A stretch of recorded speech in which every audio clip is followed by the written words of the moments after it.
Welcome, everybody. Welcome to The Tonight Show. You're here. Thank you for watching. Thank you for watching at home. You guys are here on a special night. This is our 2000th episode of The Tonight Show.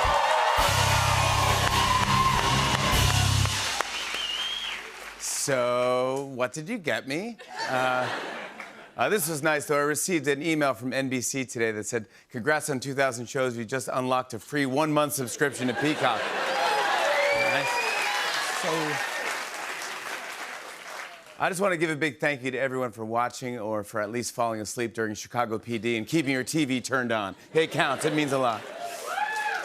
There are two things keeping me going night after night. Entertaining millions of people around the world and cheap applause from the best audience we've ever had. I'm just saying, that's what I'm talking about.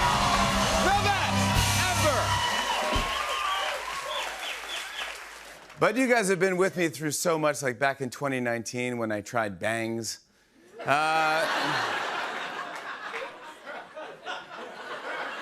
Yep, in 2,000 shows, I've seen Joe Biden go from vice president to somewhat present.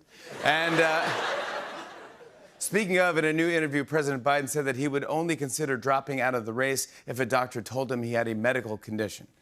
Well, President Biden has tested positive for COVID. On the bright side, it's the first positive news he's had in months. Think about it. That's right, Biden has COVID. Luckily, he can't spread it because Democrats have been distancing themselves from him since the debate. Yep, Biden had fatigue, a cough, and brain fog, and then he got COVID. Thankfully, Biden is expected to make a full recovery, and his doctor said that he'll be back to 60% in no time. Of course, a lot of people are wondering who exactly gave Biden the virus. It's just hard to know.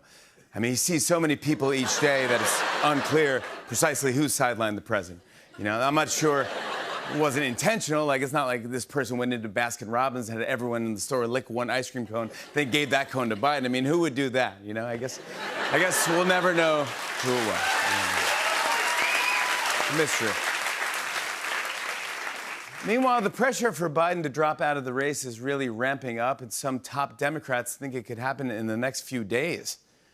Even the Secret Service thinks Biden's days are numbered. His new code name is Peloton.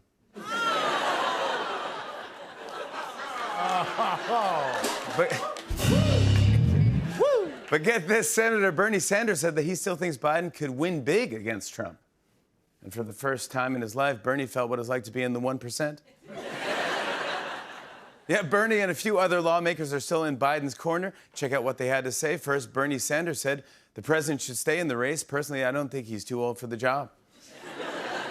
And Congressman Bill Pascrell said, if you ask me, Biden's still young and spry. And Senator Ben Cardin said, he's just entering his prime. And Congressman Danny Davis said, I applaud Biden, even though whenever I clap, the lights in my house turn on and off. Then Ben Cardin said, he's just entering his prime. And Danny Davis said, who is? And Bernie Sanders said, Joe Biden. And Bill Pascrell said, the senator from Delaware? And Ben Cardin said, he's just entering his prime.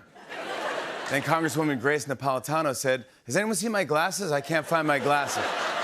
And finally, Bill Pascrell said, I'm Joe Biden, I approve this message. At least they're supporting each other. Very supportive group. Wow. Some more political news. Well, guys, today was the final day of the Republican National Convention, and it closed with Trump formally accepting the Republican nomination. Yep, he said, I do, and then they were like, you may now kiss the flag. Trump spoke tonight and delivered a message of unity. He said that he'll unify everyone, whether you're a straight white male in Houston, Texas, or a straight white male in Dallas, Texas. And listen to this. Ahead of Trump's keynote address, Hulk Hogan delivered a speech. Yeah, meanwhile, Biden's campaign is being visited by The Undertaker.